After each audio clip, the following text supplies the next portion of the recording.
નમસ્કાર વિદ્યાર્થી મિત્રો, જયેશ કુમાર કે બારિયા આપનું હાર્દિક સ્વાગત કરું છું.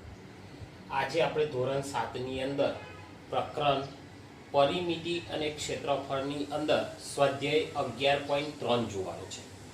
અત્યાર સુધીના 11.1 અને 11.2 ની અંદર આપણે ચોરસની પરિમિતિ, લંબચોરસની પરિમિતિ, ચોરસનું ક્ષેત્રફળ, લંબચોરસનું ક્ષેત્રફળ, સમાંતર બાજુ ચતુષ્કોણનું ક્ષેત્રફળ, ત્રિકોણનું ક્ષેત્રફળ, બરાબર છે, એની આપણે અગાઉના પ્રકરણની અંદર 11.1 અને 11.2 ની અંદર વાતો કરી છે. હવે આજના વિડીયોની અંદર આપણે સ્વાધ્યાય 11.3 ની અંદર વર્તુળનું ક્ષેત્રફળ છે, વર્તુળનો પરિઘ છે, બરાબર છે, એની આપણે 11.3 ની અંદર આપણે ચર્ચા કરવાની છે.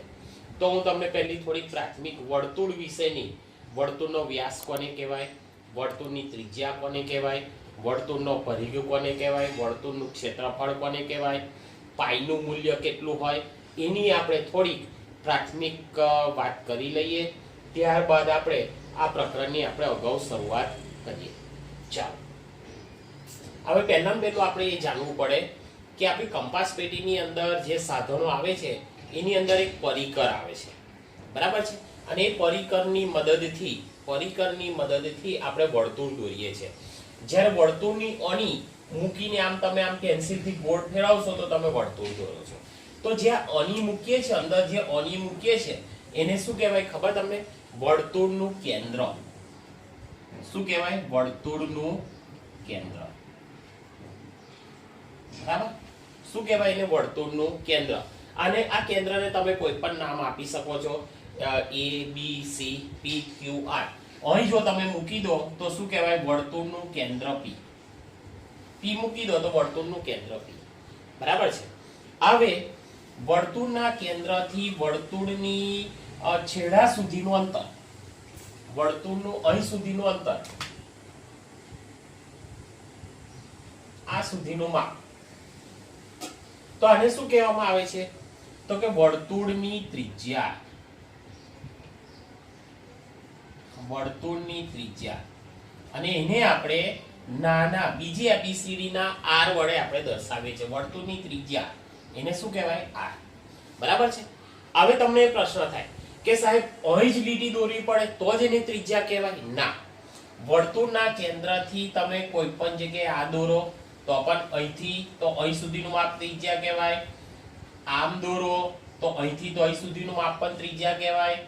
અહીંથી આમ દોરો તો અહીંથી તો અહીં સુધીનું માપ પણ શું કહેવાય? વર્તુળની ત્રિજ્યા. એવું નથી કે હું અહીં લીટી દોરી એટલે તમારે આ જ લીટી દોરવી પડે. તો વર્તુળના કેન્દ્રથી અહીં સુધીનું અંતર એને શું કહેવામાં આવે છે? વર્તુળની ત્રિજ્યા. બરાબર છે. ચાલો હવે ચાલો સમજો કે આ વર્તુળનું કેન્દ્ર છે. હવે વર્તુળના કેન્દ્રથી હું એક આ ત્રિજ્યા દોરું છું. જુઓ તમે, આમ એક ત્રિજ્યા દોરી, બરાબર છે, એને શું કહેવાય? r. ચાલો હું આ બાજુ પણ બીજી ત્રિજ્યા દોરું છું.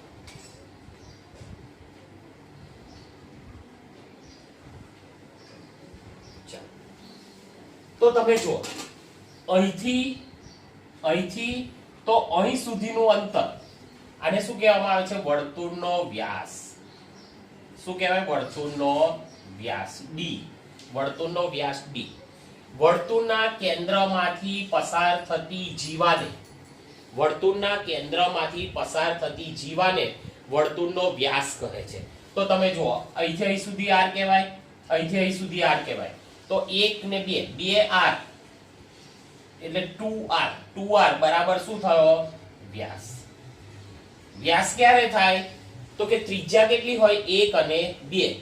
તો શું થયો? વર્તુળનો વ્યાસ d. બરાબર છે. હવે તમે જુઓ, આમ આપણે લીટી દોરીએ ને તો એને વર્તુળનો વ્યાસ ના કહેવાય. કેમ ના કહેવાય? તો કે વર્તુળના કેન્દ્રમાંથી પસાર થતી નથી. તો આને શું કહેવાય? તો કે આને જીવા. શું કહેવાય? જીવા. હવે આપણને એવું થાય કે વર્તુળના કેન્દ્રની અંદર એક જ વ્યાસ હોય અને સીધી લીટી દોરવી પડે? ના, વર્તુળના કેન્દ્રમાંથી પસાર થતી જીવાને, આ સમજો કે મેં અહીંથી આ દોરું છું, આ કેન્દ્રમાંથી પસાર થઈ તો ઊભી લીટી એ પણ શું કહેવાય? વર્તુળનો વ્યાસ. અહીંથી આમ લીટી દોરું, કેન્દ્રમાંથી પસાર થાય તો એને શું કહેવાય? વર્તુળનો વ્યાસ. પણ હું આમ દોરું તો એને વર્તુળનો વ્યાસ ના કહેવાય, એને શું કહેવાય? વર્તુળની જીવા. કારણ કે એ શું છે? વર્તુળના કેન્દ્રમાંથી પસાર થતી નથી. બરાબર છે. હવે બીજી વાત કરીએ કે વર્તુળનો પરિઘ. પરિઘ એટલે ચોરસ અને લંબચોરસની અંદર આપણે પરિમિતિની વાત કરી હતી. પરિમિતિ એટલે શું? ચોરસની પરિમિતિ એટલે શું? તો કે ચોરસની ચારે બાજુના માપનો સરવાળો. આ ચોરસ સમજો તો અહીંથી તમે માપો, અહીંથી અહીં જાઓ, આમ જાઓ, આમ આવો અને આમ આવો, તો એને શું કહેવાય? ચોરસની પરિમિતિ. અને વર્તુળની અંદર આપણે પરિમિતિની જગ્યાએ શું બોલીએ છીએ? પરિઘ. તો પરિઘ એટલે શું? તો કે વર્તુળને તમે અહીંથી માપતા માપતા આમ આવો, આમ માપતા માપતા આવો અને અહીં સુધી માપ, અહીં સુધીનું ગોળ વર્તુળાકાર માપ, એને શું કહેવાય? વર્તુળનો પરિઘ. વર્તુળનો શું કહેવામાં આવે છે? વર્તુળનો પરિઘ. અહીં મેં લખેલું છે જો, વર્તુળનો વ્યાસ બરાબર 2 ગુણ્યા ત્રિજ્યા. વ્યાસ એટલે કે 2 ગુણ્યા ત્રિજ્યા. ઉપર જો વર્તુળનો પરિઘનું સૂત્ર શું છે? વર્તુળના પરિઘનું સૂત્ર છે 2πr. આપણે યાદ રાખવાનું છે 2πr. વર્તુળનો પરિઘ બરાબર 2πr. પાઈ નું મૂલ્ય હંમેશા આપણે 22/7 અથવા 3.14 લેવાનું છે. જો આપણને દાખલાની અંદર 3.14 આપેલું હોય તો 3.14 લેવાનું, નિકા પાઈ નું મૂલ્ય હંમેશા આપણે 22/7 લેવાનું છે. અને r એટલે ત્રિજ્યા. r એટલે શું છે? ત્રિજ્યા છે. આટલું આપણે યાદ રાખવાનું છે. હવે બીજી વાત છે વર્તુળનું ક્ષેત્રફળ. આ વર્તુળનું ક્ષેત્રફળ કોને કહેવાય? તો કે જે રીતે ચોરસની અંદર અંદરનું માપ હોય તો એને આપણે શું કહીએ છીએ? ચોરસનું ક્ષેત્રફળ. એ જ રીતે વર્તુળની અંદર જે અંદરનું માપ છે, અંદરનું માપ છે, એને શું કહેવામાં આવે છે? વર્તુળનું ક્ષેત્રફળ. બરાબર છે. એટલે તમને જે આ વર્તુળની થોડીક પ્રાથમિક માહિતી મેં આપી છે, આપણે અગાઉના ધોરણમાં ભણી પણ ગયા છે, અને તમને ખાલી આનું જે જ્ઞાન છે એ તમને થોડું તાજું કરાવી દીધું. બરાબર છે. હવે આપણે એની પછી જે દાખલા આવે છે સ્વાધ્યાય 11.3 ની અંદર, એની આપણે વાત કરીએ.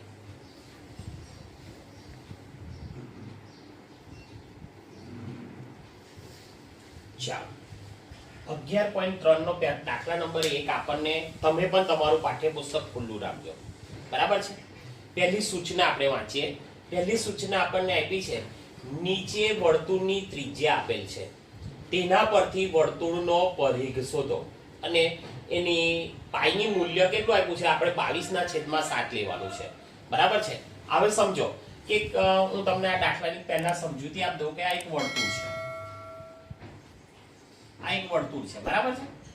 હવે વર્તુળની અંદર આપણને 14 સેમી શું આપી છે? એની ત્રિજ્યા. એટલે સમજો કે આ વર્તુળનું કેન્દ્ર છે, અહીંથી અહીં સુધી એની ત્રિજ્યા કેટલા સેમી આપી છે? તો કે 14 સેમી. કેટલી આપી છે? 14 સેમી. આપણે શું શોધવાનો છે? ત્રિજ્યા આપી છે. વર્તુળનો પરિઘ. પરિઘ એટલે અહીંથી તમે માપતા માપતા આમ જાઓ અને અહીં સુધીનું માપ, એટલે કે બોર્ડરનું માપ. બોર્ડરનું માપ, વચ્ચેનું માપ નહીં, આ બોર્ડરનું માપ, એને શું કહેવાય? વર્તુળનો પરિઘ. તો આપણે લખીએ. ચાલો, અહીં આપણને વર્તુળની ત્રિજ્યા, વર્તુળની ત્રિજ્યા r બરાબર કેટલી આપી છે? તો કે 14 સેમી. ચાલો, બરાબર છે. હવે આપણે શું શોધવાનો છે? પરિઘ. તો વર્તુળનો પરિઘ, આ સૂત્રો આપણે યાદ રાખવાના છે. વર્તુળનો પરિઘ બરાબર, જો સૂત્ર શું છે? વર્તુળનો પરિઘ બરાબર 2πr. એ જે છે ને આમ છે ને એને પાઈ કહેવાય. બરાબર છે. 2πr. 2πr. 2 એટલે 2. બરાબર. 2πr. ચાલો, હવે એની કિંમતો મૂકી દઈએ આપણે. 2 ગુણ્યા પાઈ બરાબર કેટલા લેવાના? તો કે 22/7 ગુણ્યા r.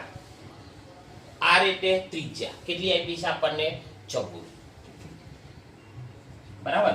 હવે તમે અહીં જોઈ શકશો ભાગ ઉડશે તો કે 7 નો ઘડિયો બોલો. 7 દુના 14. 7 દુના 14 થઈ ગયા. હવે ઉપર શું વધ્યું? 2 ગુણ્યા 22 ગુણ્યા 4.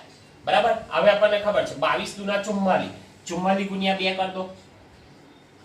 2 ચોક 8, 2 ચોક 8 કેટલા થયા? તો કે 88. બરાબર છે. એકમ કયો છે? તો કે સેમ છે. એકદમ સહેલામ સહેલું. બરાબર છે. હવે પાઠ્યપુસ્તકની અંદર જો બીજો એક દાખલો આપેલો છે. દાખલા નંબર 2 જો. દાખલા નંબર 2 ની અંદર આપણને કેટલી ત્રિજ્યા આપી છે જોવો જો, તો કે 28 મીમી. 28 મીમી શું આપી ત્રિજ્યા? સમજો કે આ એક વર્તુળ છે, અહીંથી અહીં દોરું છું, આ કેટલી છે? તો કે 28 મીમી. બરાબર, તો હું અહીં લખું છું જો, વર્તુળની ત્રિજ્યા r બરાબર 28 મીમી. મીમી એટલે મિલીમીટર. બરાબર, ચાલો હવે સૂત્ર મૂકી દઈએ. વર્તુળનો પરિઘ બરાબર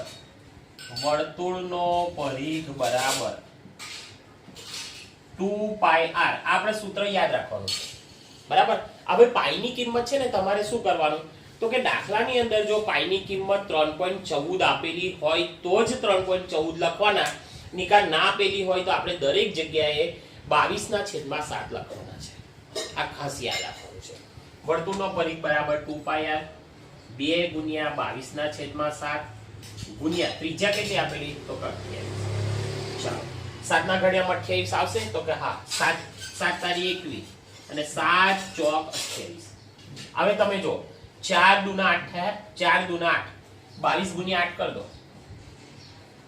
8 દુના 16, 6 વધી 1, 8 દુના 16 ને 17, 176 મીમી. આ શું થયો?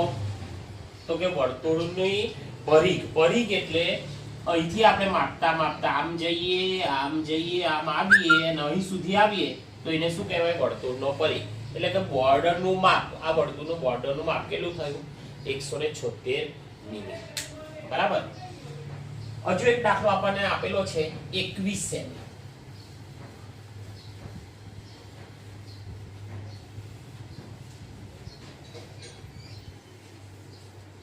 ત્રીજા નંબરનો દાખલો સી. 21 સેમી. 21 સેમી શું આપી છે આપણને? ત્રિજ્યા. સમજો કે એક વર્તુળ છે, આ વર્તુળનું કેન્દ્ર અહીંથી અહીં સુધીનું માપ કેટલું આપ્યું? તો કે 21 સેમી. અહીં આપણે લખીએ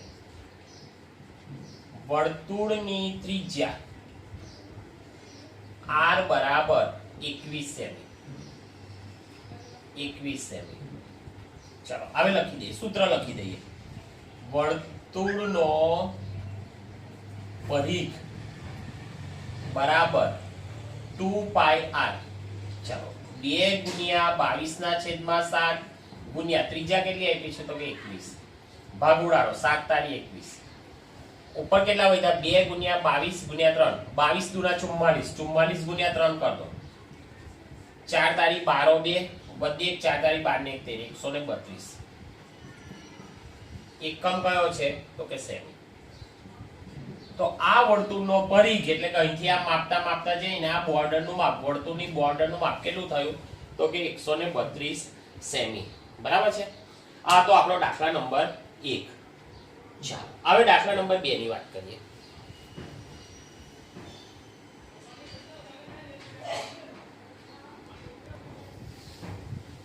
ચાલો દાખલા નંબર 2 માં શું કહે છે? આપણે જો નીચેના વર્તુળનું ક્ષેત્રફળ શોધો. આની અંદર આપણને ત્રિજ્યા આપી છે. ત્રિજ્યા તો કે 14 મીમી. હવે આપણે અહીં શું શોધવા કીધું? યાદ રાખજો, ક્ષેત્રફળ, પરિઘ નથી. બરાબર, સમજો કે હું આ એક વર્તુળ દોરું છું. આ વર્તુળની ત્રિજ્યા એટલે અહીંથી અહીં સુધીનું માપ કેટલું આપ્યું છે આપણને? 14 મીમી. અને ક્ષેત્રફળ શોધવા. ક્ષેત્રફળ એટલે આ વચ્ચેનું માપ, બોર્ડરનું માપ ને વચ્ચેનું માપ શોધવા કીધું છે. એને શું કહેવાય? વર્તુળનું ક્ષેત્રફળ. આપણે લખીએ વર્તુળની ત્રિજ્યા. વર્તુળની ત્રિજ્યા r બરાબર આપણને કેટલી આપી છે? તો કે 14 મીમી. બરાબર, ચાલો હવે આપણે જોઈએ વર્તુળના ક્ષેત્રફળનું સૂત્ર શું? વર્તુળનું ક્ષેત્રફળ બરાબર પાઈ r². r² એટલે એનો મતલબ એવો કે r 2 વખત, ત્રિજ્યા 2 વખત. બરાબર છે. આ સૂત્રો તમારે તૈયાર કરવા પડશે. તો આપણે લખીએ વર્તુળનું ક્ષેત્રફળ. વર્તુળનું ક્ષેત્રફળ બરાબર પાઈ r². r² એટલે r 2 વખત. પાઈ નું મૂલ્ય તો આપણને ખબર છે. પાઈ બરાબર 22/7 ગુણ્યા r કેટલી વખત? 2 વખત. તો ત્રિજ્યા 2 વખત 14 ગુણ્યા 14. બરાબર છે. 14 ગુણ્યા 14 એટલે અહીં આપણને શું આપ્યું છે 14 મીમી. તમે જુઓ 14 મીમી ગુણ્યા 14 મીમી. બરાબર. ચાલો અહીંથી આપણે ભાગ ઉડશે. જો 7 દુના 14. ઉપર શું વધ્યું તો કે 22 ગુણ્યા 2 એટલે 22 દુના 44 ગુણ્યા 14. 44 ગુણ્યા 14. 0 1 ચોકુ 4 1 ચોકુ 4 4 ચોક 16 6 વધી 1 4 ચોક 16 ને 17.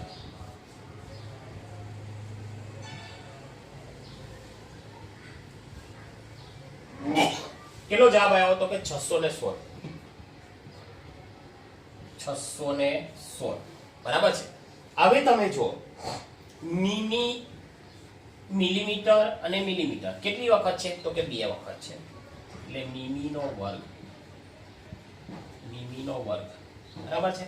આ ખાસ આપણે યાદ રાખવાનું છે.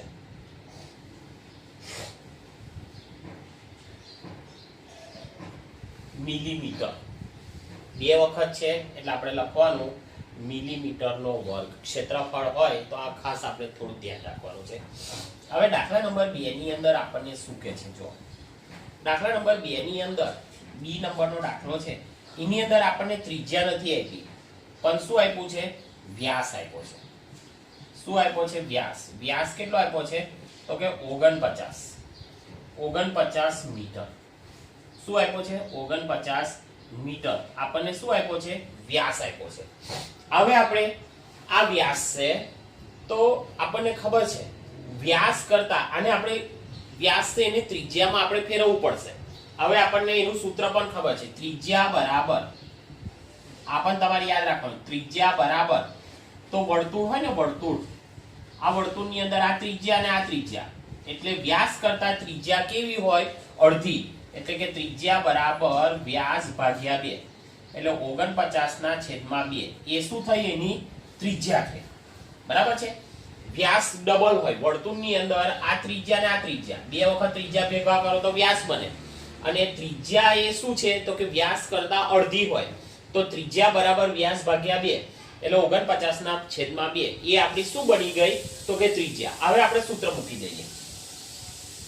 વર્તુળનું ક્ષેત્રફળ બરાબર પાઈ r². ચાલો પાઈ બરાબર 22/7 ગુણ્યા r એટલે ત્રિજ્યા 2 વખત લેવાની. ત્રિજ્યા કઈ આપણી બની? 49/2 ગુણ્યા 49/2. ચાલો અહીં ભાગ ચાલશે. જો 7 7 49. અહીં ભાગ ચાલશે. જો 11 દુના 22. બરાબર છે. હવે કોઈ જગ્યાએ ભાગ ચાલે એવું લાગતું નથી. બરાબર. તો અહીં જો અહીં કેટલા વધ્યા? 11. અહીં 7. 11 × 77. 11 × કેટલા થાય? 77. બરાબર છે. 11 × 77 અને ગુણ્યા 49. 77 ગુણ્યા 49. આ બેનો આપણે ગુણાકાર કરવાનો છે. બરાબર છે. આનો ગુણાકાર કરીએ આપણે તો 7 ચોક 2 1 મિનિટ મૂકો. 7 ચોક 28 8 વધી 2 7 ચોક 28 28 29 ને 30. બરાબર છે. ચાલો 9 7 63 3 વધી 6 9 7 63 63 ની અંદર 6 ઉમેરો 69. ચાલો 3 17 7 વધી 1 6 ને 1 7 કેટલા થયા તો કે 3773 છેદમાં કેટલા છે તો કે 2. બરાબર છે. હવે આપણે ભાગાકાર કરીએ. 3773 ભાગ્યા 2. 2 × 2 1 વધે ઉપરથી 7 ઉતારો. 2 × 8 16 1 વધે ઉપરથી 7 ઉતારો. 2 × 8 16 1 વધે ઉપરથી 3 ઉતારો. 2 × 6 12 1 વધે. બરાબર. હવે ઉપર આપણી પાસે કઈ રહ્યું નથી તો અહીં મીંડું મૂકો. મીંડું નીચે ઉતારો. અહીં દશાંશ ચિહ્ન મૂકો. 2 × 5 = 10. 0 0 આવી ગયો. શું જવાબ આવ્યો આપણો? 1886.5. કયો એકમ હતો? જોજો મીટર. મીટરનો વર્ગ. બરાબર છે. એકદમ સહેલામાં સહેલું. હવે એની પછીનો દાખલો છે ત્રીજા નંબરનો, વર્તુળની ત્રિજ્યા આપેલી છે 5 સેમી. અહીં કેવી 14 સેમી, એની જગ્યાએ અહીં 5 સેમી આપી છે. બરાબર છે. એટલે પહેલા દાખલાની પ્રમાણે દાખલા નંબર સી છે, ત્રીજો દાખલો છે, એ તમારે જાતે ગણવાનો છે. બરાબર.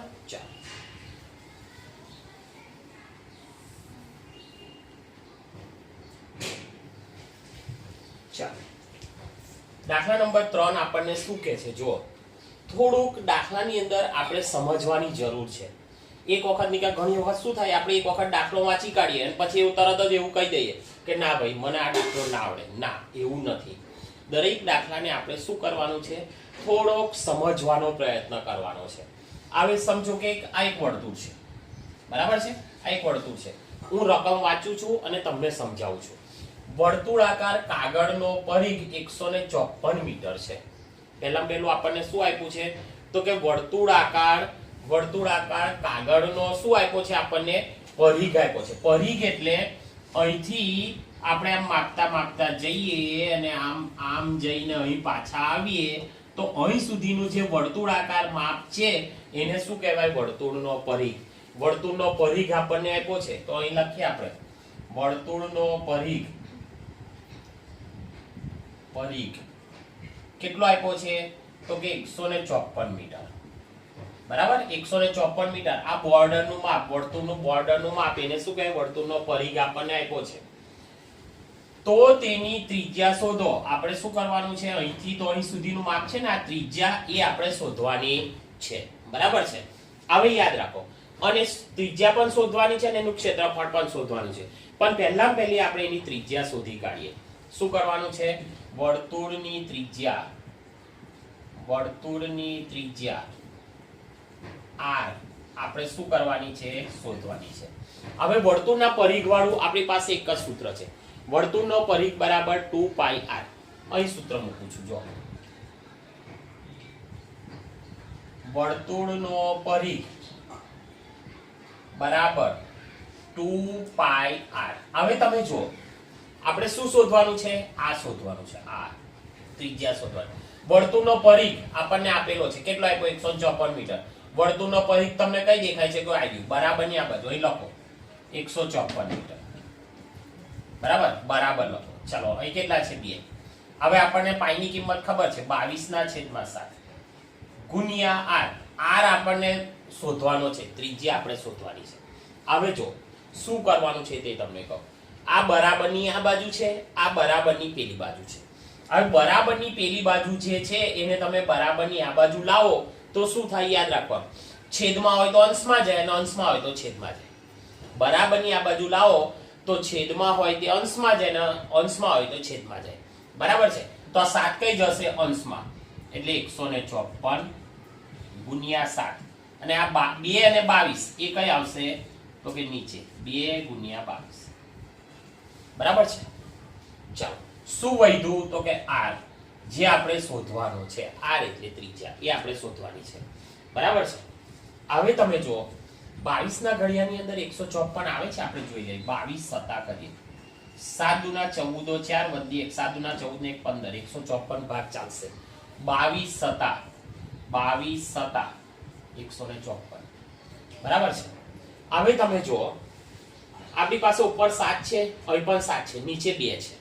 2 ના ઘડિયાની અંદર 7 આવે નહીં. 2 ના ઘડિયામાં 7 નહીં એટલે ભાગ નહીં ચાલે. તેથી 7 × 7 49 ના છેદમાં 2 બરાબર ત્રિજ્યા. ત્રિજ્યા કેટલી થઈ? 49 ના છેદમાં 2. આપણી ત્રિજ્યા થાય છે 49 ના છેદમાં 2. હવે તમે તેથી r બરાબર 49 ભાગ્યા 2 કરી દો. 2 દુના 4, 2 ચોક 8, 1 વધે, અહીં મીંડું ચડાવો, મીંડું ઉતારો, અહીં દશાંશ ચિહ્ન મૂકો. 2 × 5 = 10. કેટલી ત્રિજ્યા આવી? 24.5. બરાબર. 24.5 શું આવી? તો કે એની ત્રિજ્યા મીટર. બરાબર. ચાલો, હવે દાખલાની અંદર આગળ જુઓ. આપણને શું શોધવા કીધું છે? એનું ક્ષેત્રફળ પણ શોધો. એનું ક્ષેત્રફળ પણ શોધવા કીધું છે. તો આપણે સૂત્ર મૂકી દઈએ. વર્તુળનું ક્ષેત્રફળ વર્તુળનું ક્ષેત્રફળ બરાબર સૂત્ર કઈ છે આઈ ગયું પાઈ આર સ્ક્વેર ચાલો પાઈ બરાબર 22/7 ગુણ્યા આર બરાબર આપણને કેટલા આપ્યા છે જોજો આર બરાબર કેટલા આપ્યા છે તો કે 24.5 પણ 24.5 ની જગ્યાએ તમે આ લઈ લો તો તમને સરળ પડશે 49/2 અને 24.5 બંને સરખું જ છે તો 49/2 ગુણ્યા કયો એકમ છે તો કે મીટર ગુણ્યા 49/2 મીટર બરાબર 49/2 લખો કે 24.5 લખો બંને કેવું છે સરખું જ છે ચાલો હવે જો અહીં ભાગ ઉડશે 7 49 અહીં ભાગ ઉડશે જો 11 દુના 22 બરાબર હવે કોઈ જગ્યાએ ભાગ ઉડે એવું લાગતું નથી બરાબર તો શું કરવું પડશે 11 77 77 ગુણ્યા કેટલા છે 49 ચાલો 0 7 ચોક 28 8 વત્તી 2 7 ચોક 28 29 9 7 63 નો 3 વત્તી 6 9 7 63 ની અંદર 6 ઉમેરો 3 7 7 73 છેદમાં કેટલા છે તો કે 2 હવે આપણે શું કરવું પડશે એનો ભાગાકાર કરવો પડશે હવે તમે જો અહીં શું છે અહીં પણ મીટર છે અહીં પણ મીટર છે એટલે મીટરનો વર્ગ ચાલો ભાગાકાર કરી લઈએ 3773 ભાગ્યા 2 2 એકુ 2 1 વધે ઉપરથી 7 ઉતારો 2 8 16 1 વધશે ઉપરથી 7 ઉતારો 2 8 16 1 વધશે ઉપરથી 3 ઉતારો 2 6 12 1 વધશે અહીં બિંદુ મૂકો અહીં નીચે ઉતારો અહીં દશાંશી નો 2 5 10